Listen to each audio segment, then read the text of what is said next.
चाहे आपका रिश्ता मनीषा से हो या ना हो। फेस पर स्किन नहीं है, जिस नली से हम सांस लेते हैं वो सांस नली गायब है। जिससे हमारा खाना पेट में जाता है वो खाने की नली गायब है। किडनी नहीं है बॉडी में और शरीर से बच्चेदानी भी गायब है। पोस्टमार्टम को मैं पढ़ नहीं पाया, इतना यानी भीतर के ऑर्गन गायब है। सच्चाई तो ये है उसकी बच्चेदानी गायब है, उसकी किडनियां गायब है। 1-2 किलोमीटर के अंदर अंदर ऐसा क्या हो गया कि आसमान से अपराधी उतर गए। उस व्यक्ति के साथ हुआ क्या है, उसकी बच्चेदानी गायब है, उसकी किडनी गायब है। मेरी बेटी कभी भी आत्महत्या नहीं कर सकती। मेरे को कितना उसके ऊपर विश्वास है और प्रशासन करेगी उसने आत्महत्या की है। मेरे को है ना उसका न्याय चाहिए। जब लड़की के पापा ने पुलिस वालों को बोला कि आप उनसे पूछताछ करो, कुछ पता करो, कुछ गड़बड़ लग रही है मुझे, मेरी बेटी इतनी देर तक बाहर नहीं रहती, तो उन्होंने कहा तुम्हारी बेटी किसी लड़के के ना कि मनीषा के साथ जो कुछ भी हुआ है हमें इससे क्या करना पड़ता है, ये हमारी कौन होती है, हमारे रिश्ते में ये क्या लगती है, बहन लगती है नहीं लगती है। तो हमारे बहन के साथ थोड़ी ऐसा कुछ हुआ है। तो आज जितने भी इस तरह के सोच रखने वाले हैं उन सभी से मैं रिक्वेस्ट करूंगा इस वीडियो को अपना कीमती टाइम निकालकर पूरा देखना, लास्ट तक देखना, क्योंकि आपके घर भी बेटी होंगी, आपके घर भी बहन होंगी और आपके बहन के साथ या बेटी के साथ अगर कुछ इस तरह से हो जाए कि 4-5 दरिंदे उसको लोच लोच कर खा जाए और उसकी हत्या कर दे तो आप पर क्या बीतेंगी। आज दोस्तों पूरे भारत की जनता को चाहिए कि वो मनीषा के इंसाफ के लिए आवाज़ उठाए, क्योंकि किसी की बेटी थी, किसी की बहन थी। तो ये सोच नहीं होना चाहिए इंसानों के अंदर कि वो हमारी बहन नहीं है, वो हमारी बेटी नहीं है, उसके साथ हमारा क्या रिश्ता है, वो हमारी बहन थोड़ी लगती है। तो इस तरह की घटिया मानसिक वाले लोग नहीं चाहिए, बल्कि किसी की भी बेटी हो, हिंदू की हो या मुसलमान की हो या किसी भी धर्म की मानने वाली क्यों ना हो, तो उसको इंसाफ मिलना चाहिए। उसके लिए हमें और आपको आवाज़ उठाना चाहिए। मैं आप लोगों को अभी एक वीडियो क्लिप दिखाऊंगा जिसे देखने के बाद आप सभी को पता चलेगा कि कितनी दरिंदगी मनीषा के साथ की गई है। तो दोस्तों आप सभी से रिक्वेस्ट करूँगा इस वीडियो को पूरा देखें, लास्ट तक देखिए और जितना हो सके इस वीडियो को ज़्यादा से ज़्यादा शेयर ज़रूर कीजिए। तो आइए सबसे पहले ये वीडियो क्लिप देखिए फिर आके बात करते हैं। बुरा हुआ तो हम क्या करें, हमारी बहन थोड़ा ना थी, हमारा क्या रिश्ता लगता है। आखिरी तक वीडियो देखना, तुम्हें पता चलेगा कितना ज्यादा जरूरी है मनीषा को इंसाफ मिलना। और ये जो मुद्दा है ये तुम्हारी और मेरी बहन बेटियों की सेफ्टी का मुद्दा है। तो जिन लोगों को नहीं पता ये मनीषा है और इसको इंसाफ दिलवाने के लिए हमारे देश में धरने हो रहे हैं, प्रोटेस्ट हो रहे हैं, कैंडल मार्च निकाली जा रही है। स्टिल ये कोई बड़ी न्यूज नहीं बनी है। ये मैं आपको विश्वास दिलाकर जाती हूँ, मुकदमा दर्ज भी होगा और उनके साथ जो तूने किया है उसका परिणाम भी उनको भुगतना होगा। मेरी ये वीडियो कभी भी हट सकती है क्योंकि इस न्यूज को दबाया जा रहा है और इसको कोई बड़ा मुद्दा नहीं बनने दे रहे हैं लोग, क्योंकि जो इसके पीछे हैं वो बहुत बड़े लोग हैं और वो फंस जाएंगे। अब हमारे देश में नॉर्मली आप लोगों ने सुना होगा सेव वुमेन जब लोग बोलते हैं तो काफी सारे लोग बोलते हैं कि सिर्फ सेव वुमेन क्यों, सेव ह्यूमैनिटी बोलो, सेव मैन टू बोलो। पर एक्चुअल में अगर आप देखोगे तो वुमेन को सेफ्टी की जरूरत है क्योंकि वुमेन ही ज्यादा खतरे में है। एक मैन को खत्म करने के लिए एक इंसान को उसके प्रति हेट चाहिए, उसका कुछ इंटेंशन होना चाहिए या तो कोई बहुत बड़ा रीजन होना चाहिए। पर एक वुमेन को खत्म करने के लिए एक इंसान के अंदर हवस ही काफी है। क्योंकि आज जिस मुद्दे की मैं बात करने वाला हूँ ये एटलीस्ट उतना बड़ा तो होना ही चाहिए था जितना बड़ा हमारा ड्रम वाला केस था या फिर राजा रघुवंशी वाला जो केस था। आप अगर ध्यान दोगे तो जो 2 केस की मैंने बात करी वो उनकी आपस की फैमिली की परेशानियां थी। पर ये जो मुद्दा है ये हमारे देश में सेफ्टी पर सवाल उठाता है। पर दिक्कत ये है कि लोगों को ऐसे दर्दनाक इंसिडेंट में भी ड्रामा चाहिए होता है। उनको चाहिए कि कोई ड्रामा आए, कोई हनीमून का केस हो, पति पत्नी और वो वाला एंगल बने, तब उनका इंटरेस्ट जागता है। और आज सरकार की भी बात करेंगे कि बेटी बचाओ वाला जो अभियान है उनका वो सिर्फ बोलने भर का या फिर सच में कुछ काम भी हो रहा है बेटी बचाने का। क्योंकि प्रशासन की तरफ से तो बयान आ गया है कि लड़की ने खुद को खत्म किया है, पर उसके जो पिताजी हैं जो कि उसको सबसे ज्यादा जानते हैं, उस पर भरोसा करते हैं, वो इस बात को मानने को तैयार नहीं है। मेरी बेटी कभी भी आत्महत्या नहीं कर सकती। मेरे को कितना उसके ऊपर विश्वास है और प्रशासन करेगी उसने आत्महत्या की है। मेरे को है ना उसका न्याय चाहिए। तो अब शुरू से बात करते हैं और आप मुझे आखिरी में बताना कि क्या सच में आपको ये का केस लग रहा है या फिर यहाँ किसी बड़े आदमी को बचाने की कोशिश चल रही है। क्योंकि वैसे भी ये न्यूज टीवी पर ज्यादा दिखाई नहीं जा रही, इंटरनेट से इसकी वीडियोस हटाई जा रही हैं और कोई भरोसा नहीं है कल को मेरी वीडियो भी हटा दी जाए। पर जो जरूरी है उस पर बात तो करनी पड़ेगी, वरना ये चैनल किस काम का। तो मनीषा एक 19 साल की लड़की है जो ना तो छोटे कपड़े पहनती थी, ना रात देर रात घर से बाहर रहती थी और ना ही उसको पार्टी करने का शौक था। इससे पहले कि वो लोग आए जो लड़कियों को ब्लेम करने लगते हैं, उनके लिए मैं क्लियर कर देता हूँ। सिंपल सी लड़की थी, गरीब घर से थी, उसके पापा मजदूर थे तो उनको सपोर्ट करने के लिए प्ले स्कूल में पार्ट टाइम जॉब भी करती थी टीचिंग की, और रोज की तरह वो अपने जॉब पर गई थी। और फिर उसे पता चलता है कि नर्सिंग के फॉर्म भरा रहे हैं, और वो अपने पापा को कॉल करके बताती है कि पापा आज शायद मैं लेट हो जाऊंगी, क्योंकि नॉर्मली वो टाइम पर घर आ जाती थी, पर आज वो लेट हो जाएगी, इसलिए प्रॉपर अपने पापा को पूरी जानकारी देती है कि कॉलेज जा रही हूँ। और वो तो अच्छा हुआ उसने कॉल करके बता दिया, वरना कॉलेज का तो कोई इन्वॉल्वमेंट ही नहीं बचता इसमें, क्योंकि अभी भी मैं देख रहा हूँ कि इस कॉलेज के बारे में कोई ज्यादा बात कर नहीं रहा है, पर ये कॉलेज इस केस का बहुत बड़ा हिस्सा है। और इस कॉल के बाद मनीषा ने सिर्फ एक और कॉल करी, जो कि एक पार्सल वाले भैया का। उसके बाद सिर्फ मनीषा की तरफ से एक मिस कॉल गया उसके पापा को, और उसके पापा ने जब वो मिस कॉल देखा तो तुरंत रिटर्न कॉल किया, पर वो रिटर्न कॉल पिक नहीं किया गया, और अब उसके पापा की टेंशन बढ़ चुकी थी। 6:26 पे मेरी घंटी बजी, उसका कट गया।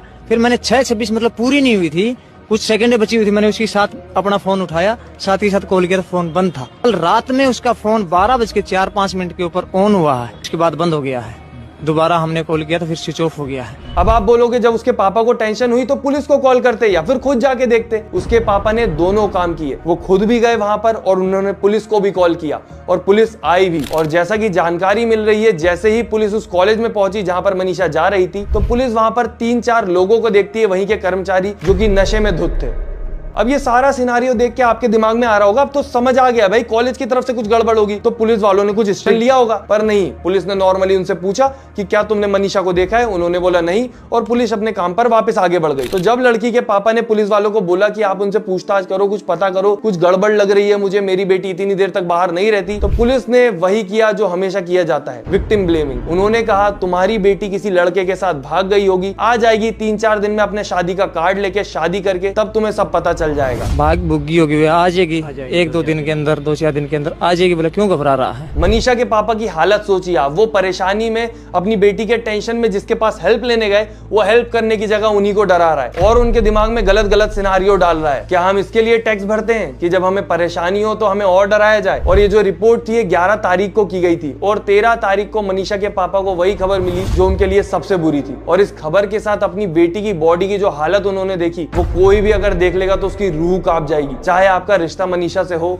या ना हो। फेस पर स्किन नहीं है, इस नली से हम सांस लेते हैं, वो नली गायब है। जिससे हमारा खाना पेट में जाता है, वो खाने की नली गायब है। किडनी नहीं है बॉडी में, और शरीर से बच्चेदानी भी गायब है। आप सोच के देखिए, जब उसके पापा ने या उसकी फैमिली वालों ने ये सब देखा होगा तो क्या फील किया होगा। पोस्टमार्टम को मैं पढ़ नहीं पाया, इतना यानी भीतर के ऑर्गन गायब है। सच्चाई तो ये है, उसकी बच्चेदानी गायब है, उसकी किडनियां गायब है। 1-2 किलोमीटर के अंदर अंदर ऐसा क्या हो गया कि आसमान से अपराधी उतर गए?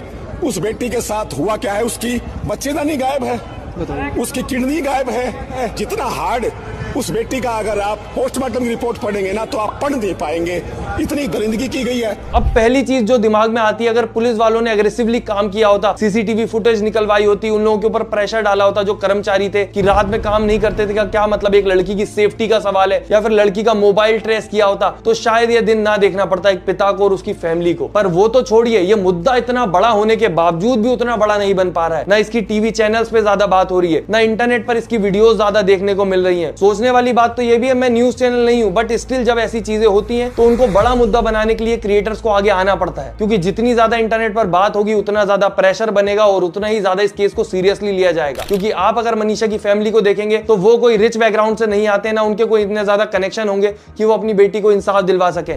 आपको और हमें ही आगे आना होगा। आज 19 तारीख हो चुकी है, 8 दिन बीत चुके हैं। इंसाफ के नाम पर वो जो पुलिसमैन थे, अलग अलग पोस्ट के, उनको ट्रांसफर किया गया है या फिर सस्पेंड किया गया है। और जो फाइनल रिपोर्ट आई है वो आपका नजरिया पूरे केस को लेकर एकदम ही बदल देगी। जो हमारे पास अब तक की रिपोर्ट आई है उसमें पॉइजन आया है, और उसमें कोई उसको इंजरी के मार्क नहीं आए। जो सेक्टुअल एरियाज में उसके जो थे वो कुछ भी नहीं आया, सीमेंट नेगेटिव आया उसका। बाकी हड्डियां उसकी इरेगुलर थी, तो कोई शार्प वेपन का इस्तेमाल नहीं किया। ये भी बताया गया है कि धारदार से भी हत्या की गई है, क्योंकि गला भी रेंगा गया है। वो उसमें धारदार की कोई भी एविडेंस नहीं। मतलब जितनी भी बातें चल रही थी कि उसके साथ पहले गलत किया गया, फिर उसको खत्म किया गया, वो सारी बातें गलत हैं। इस रिपोर्ट ने सारी ही बातें झुठला दी हैं। इनका कहना है लड़की ने कीटनाशक खाकर खुद को खत्म कर लिया। अब यहाँ पर आप उस वीडियो को याद कीजिए जो मैंने आपको एकदम शुरू में दिखाई थी, जहाँ पर एक पिता पूरे भरोसे के साथ बोल रहा था कि मेरी बेटी ऐसा कर ही नहीं सकती। और आप अब ये वीडियो देखिए जो अभी रिसेंट में आई है। हमने जो कमेटी ने फैसला लिया है, सारे समाज को इकट्ठा देख करके अपने हित में ही लिया है। कमेटी का फैसला ये है